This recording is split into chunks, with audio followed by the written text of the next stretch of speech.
जय हिंद, जय महाराष्ट्र, जय सनातन. बंधू आणि भगिनींनो, मागील व्हिडिओमध्ये आपण बघितले की भूतकाळातील खेळ, मानवी जीवन आणि कशा पद्धतीचे होते. आज त्याच खेळाचा उर्वरित भाग आपण या ठिकाणी बघणार आहोत. पूर्वीच्या काळामध्ये अशा प्रकारची खेळं ही खेळल्या जायची. त्याच्यामध्ये शिवणा पाणी जो पाण्यामध्ये खेळला जायचा, मग तो विहिरीमध्ये असो किंवा एखाद्या तलावामध्ये असो किंवा नदीमध्ये असो, अशा प्रकारचा हा शिवण्या पाण्यामध्ये खेळला जाणारा खेळ होता.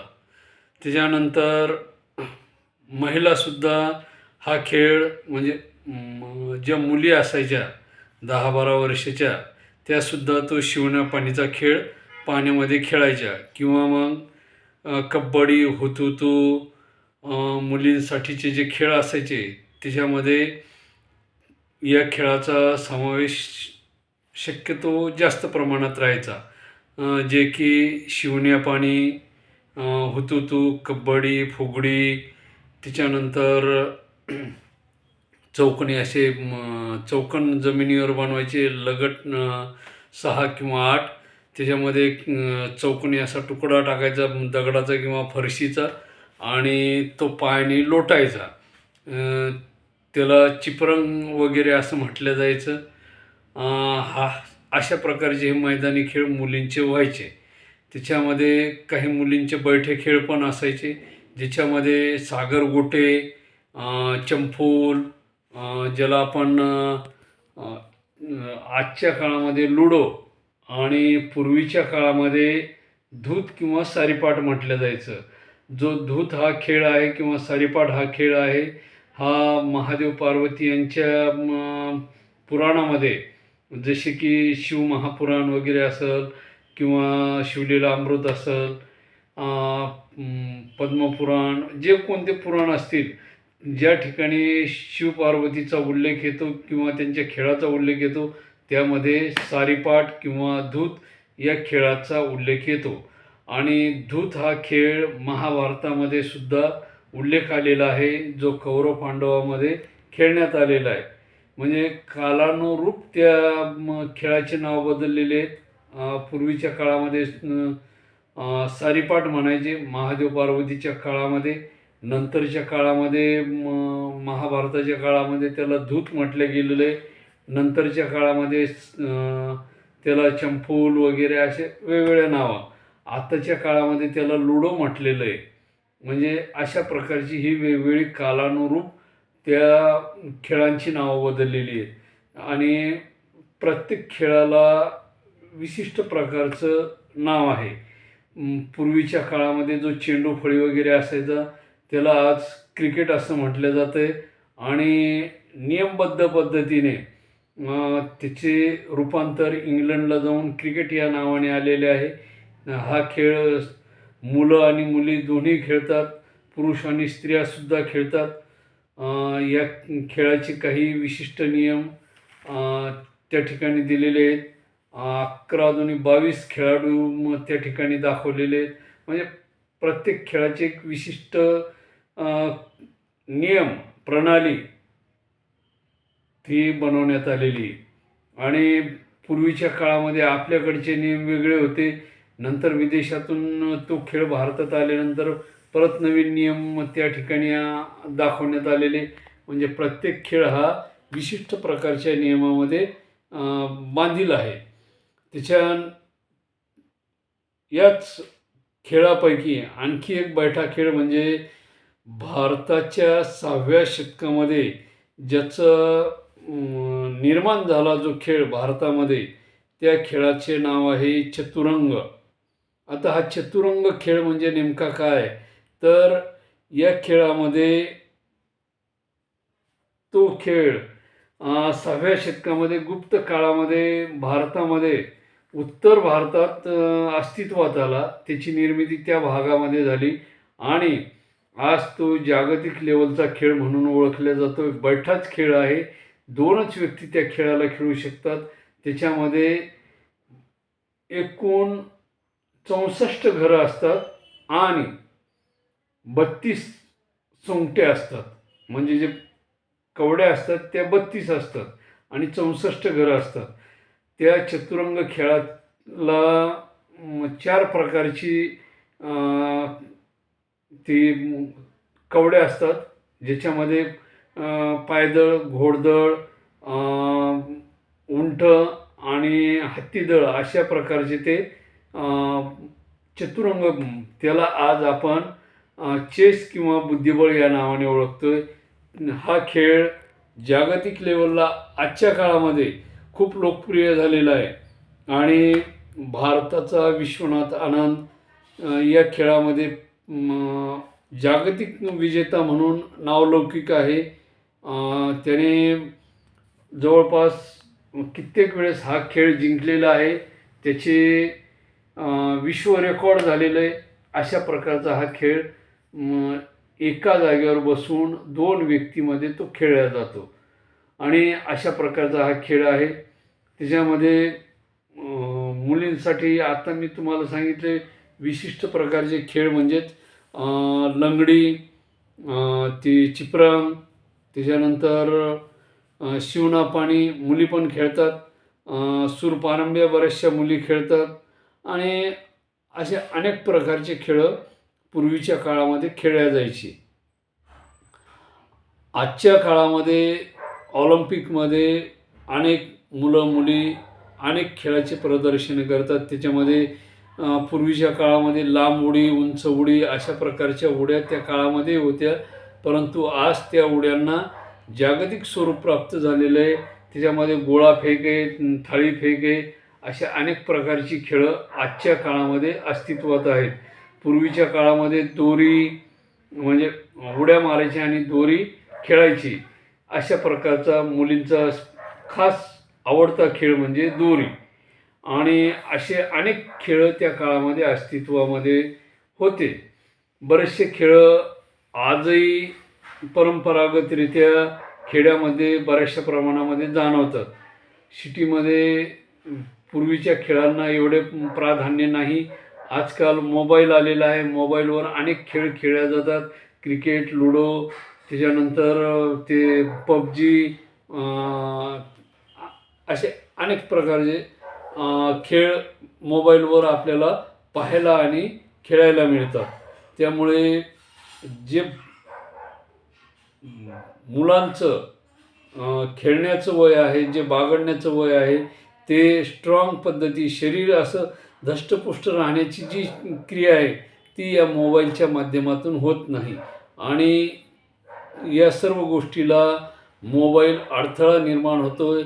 प्रत्येक मुलगा आज बरेचसे मुलं मी असे बघितले, काही तर तो 8 दिवसाचा झालेला नाही, जन्म होऊन की त्याच्या आईवडील त्याच्याजवळ मोबाईल ठेवतात. म्हणजे त्या मुलाला त्या मोबाईलची काय होऊन गेलेली, सवय होऊन गेलेली आणि बरेचसे मुलं मोबाईलच्या आहारी जाऊन आपलं मानसिक संतुलन संपवून बसलेले आहेत. काहींचे डोळ्याचा प्रॉब्लेम आहे, काहींना बोलण्याचा प्रॉब्लेम आहे, काहींना ऐकण्याचा प्रॉब्लेम आहे. असे अनेक मुलं बऱ्याचशा ठिकाणी निदर्शनास येत आहेत, जेणेकरून ते त्या मोबाईलच्या आहारी जात आहेत आणि त्यामुळेच जे म्हणजे मुलांचं शारीरिक बल वाढण्याची क्रिया किंवा ज्याला आपण म्हणू खेळण्याची जी प्रक्रिया आहे ती मंदावलेली आहे आणि त्यामुळे त्यांची शारीरिक बौद्धिक वाढ पाहिजे तशी न होता ते मानसिक प्रॉब्लेम मुलामध्ये मुलीमध्ये जाणवत आहेत. का तर ते कंटिन्यू त्या मोबाईलच्या सानिध्यात असतात. अशा अनेक गोष्टी आजच्या काळामध्ये घडून येत आहेत. बरेचसे मुलं मी बघितलेत. एका ठिकाणी मी गेलो, त्या मुलाला म्हटलं काय करतो रे, तर म्हणे मी लुडो खेळतो. एक मुलगा त्याला म्हटलं काय करतो, म्हणे क्रिकेट. म्हटलं तू एकटाच, नाही म्हणे मोबाईलमध्ये आहे ना म्हणे. आणि म्हणजे हे काय झालेलं आहे की, आणि दादा दादी की कहाणी, त्याच्यानंतर जे म्हणजे आजोबा आजी गोष्टी सांगायच्या, नाना नानी की कहाणी वगैरे, ह्या गोष्टी आज राहिलेल्या नाही. आज आकाशसुद्धा मोकळ्या श्वास घेत नाही. काय झालेले की प्रत्येक ठिकाणी कारखाने वगैरे झालेले आहेत. रात्री पाहिजे तेवढं चांदणं टिपूर दिसत नाही, आणि चांदोबाच्या गोष्टी आजोबा आजी त्या चांदण्या रात्री मोकळ्या मैदानामध्ये लहान बाळांना नातवांना घेऊन सांगू शकत नाहीत. का तर ती आजोबा आजीच राहिली नाही. त्याचं कारण आहे. त्याचं कारण काय आहे? विभक्त कुटुंब पद्धती. यामुळे काय झालंय, आजोबा आजी नाना नानी हे जे काही नातं आहे, हे कुठं वृद्धाश्रमामध्ये गुंतून पडलेलं आहे. आणि मुलांबरोबर खेळण्याची सवड आईवडिलाजवळ नाही आहे. आई पण मोबाईलमध्ये असते, किंवा वडील पण कामावून आले, थकून भागून आले की मोबाईलमध्ये गुंतलेले असते. कोणाचा तरी फोन येतो, आणि ते खेळण्याची जी वेळ आहे मुलांची, ती निघून गेलेली असते, आणि प्रत्येकाजवळ मोबाईल झालेला आहे. त्यामुळे जे नैसर्गिक खेळ आहेत, निसर्गाने दिलेले, किंवा निसर्गाच्या सानिध्यामधले जे खेळ आहेत, मातीशी ज्यांचा संबंध आहे, ज्यांचा हवेशी संबंध आहे, ज्यांचा त्या चांदण्याशी संबंध आहे, असा खेळ अस्तित्वात राहिलेला नाही. आणि मग डॉक्टर सांगतायत की बगर चप्पलचं फिरा, ते टोकदार असलेल्या काटेदार असलेल्या चपला वापरा, बगर चप्पलचं जमिनीवर फिरा, व्यायाम करा, जिम लावा, असे अनेक प्रकार आजच्या काळामध्ये उद्भवत आहेत. आणि बरेचसे 30शीतले तरुणसुद्धा आजच्या काळामध्ये दवाखान्यामध्ये उपचार घेताना दिसत आहेत, वगैरे वगैरे. अशा गोष्टी या काळामध्ये अनुभवास येत आहेत. पूर्वीच्या काळामध्ये रनिंग करणे, पळणे, धावणे, या ज्या सर्व गोष्टी अशा नैसर्गिकरित्या निसर्गाशी संबंधित होत्या. झाडावर चढणे, आज मुलाला झाडावर, ते म्हणतो मला चढता येत नाही. 10 फूट झाडावर चढता येत नाही म्हणजे आश्चर्याची गोष्ट आहे. पूर्वीच्या काळामध्ये आम्ही झाडाच्या शेंड्यावरती जाऊन तिथली आंब्याची फळं, चिंचाचे आकडे, असे गोल गोल असे मोठमोठाले आकडे राहायचे एवढाले, आणि ते काढून आम्ही वरच कधी कधी खायचं. चिंच हा शब्द उच्चारला की तोंडाला पाणी सुटायचं. त्याच्यानंतर जांभळीच्या झाडावर जायचं, जांभळं काढायची वगैरे. म्हणजे त्या शेवटच्या टोकापर्यंत 30-30, 40-40 फूट आम्ही झाडाच्या फांदीवर उंच शेंड्यावर जायचं. आज मुलाला म्हटलं झाडावर चढ, तो म्हणतो मला येत नाही, मला भीती वाटते, मला चक्रा येतात, माझी नजर फिरते, मला असं गरगरल्यासारखं होतं. म्हणजे हा काय, त्यांच्या मनामध्ये तो त्या निसर्गाच्या सानिध्यात न आल्यामुळे या गोष्टी होतात. आणि मग आज बरेचसे मुलं विट्टी दांडूच्या ऐवजी ते खोबरेल तेलाची किंवा प्रिया निळची बॉटल घेतात, आणि त्याला एका काडीनं मारतात. काय तर म्हणे आम्ही ते बॉटल खेळतो. हा पूर्वीचा आमचा विट्टी दांडूचा खेळ होता. मी तुम्हाला मागच्या व्हिडिओमध्ये सांगितलं विट्टी दांडू काय प्रकार आहे तो, आणि खूप मजेशीर. आणि कधी काळी हा विट्टी दांडू शत्रूला सुद्धा हरवण्यासाठी उपयोगी पडायचा. मी मागे एकदा गुल्हेर सांगितली होती, ती गुल्हेरसुद्धा शत्रूंना मारण्यासाठी उपयोगी यायची. गोफण नावाचा एक प्रकार होता. जवळपास 6 म्हणजे 10 ते 12 फूट लांबीची मोठा दोर खंड राहायचा, आणि त्याच्या मध्यभागी असा एवढा मोठा दगड ठेवला जायचा. त्याला फिरवल्यानंतर हवेमध्ये तो दगड फेकला जायचा. 100 फुटा ते 150 फुटापर्यंत तो दगड फेकला जायचा. म्हणजे ह्या नैसर्गिक क्रिया त्या काळामध्ये उपयोगी यायच्या. शेतावरती पाखरं मारण्यासाठी त्या गोफणीचा वापर केला जायचा, शत्रूंना मारण्यासाठी त्या गोफणीचा वापर केला जायचा. अशा प्रकारची ही साधनं होती. ती साधनं आज अस्तित्वात राहिली नाही. त्याचा उपयोग कशासाठी होतो, कोणत्या गोष्टी कशासाठी उपयोगी येतात, हा महत्त्वाचा भाग आहे. आणि पूर्वीच्या काळामध्ये जे मल्लखांब वगैरे राहायचे ते त्याच पद्धतीनं बनवलेले जायचे, की डाव कसा खेळायचा, एखादा जाडजूड माणूस आला तर त्याला कसं हरवायचं वगैरे, अशा प्रकारची खेळाची सांगड मानवी शरीराशी निगडीत होती. स्वतःचं संरक्षण कसं करायचं, एकटा माणूस जर चालला, हिंस्त्र पशु आला, वाहक, सिंह, लांडगा, कोल्हा, तर त्या गुल्हेरीनं दगड मारून त्या प्राण्याला कसं पळवायचं, ह्या गोष्टीसाठी त्या गुल्हेरचा वापर केला, गोफणीचा वापर केला जायचा.